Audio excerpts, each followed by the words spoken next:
দেখো বন্ধুরা, এই হচ্ছে ডাক্তারবাবু আর এই হচ্ছে পেশেন্ট, এই হচ্ছে রুগী। এবার এই বন্ধু আমার পুরো বডি চেক আপ করেছে। এবার ডাক্তারবাবু কী কী বলে শোনো, কী কী বেড়েছে কী কী কমেছে। হ্যাঁ ডাক্তারবাবু বলো।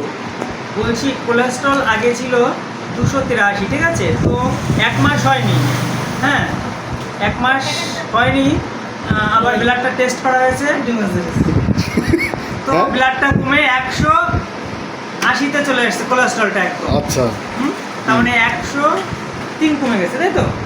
হ্যাঁ 103 কমেছে কোলেস্ট্রল। তারপরে কোলেস্ট্রলের আরেকটা ভাগ ছিল, সেটা 490 ছিল, সেটা কমে এসেছে 197-তে। বাহ, চমৎকার।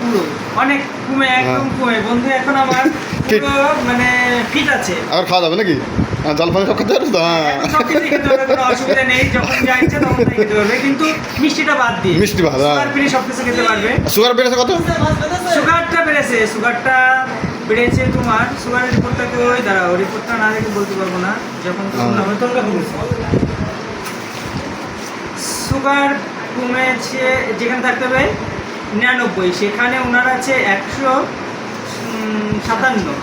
না এই রিপোর্টে তো এইটি কমেছে, আগের থেকে কমেছে। এই যে দেখ প্রথমটা দেখ। আর খাবারের পরে যেখানে থাকতে হবে 139, ওনার আছে 298। বাহ। এটা বেড়েছে অনেকটা। বাহ, ঠিক আছে? চমৎকার।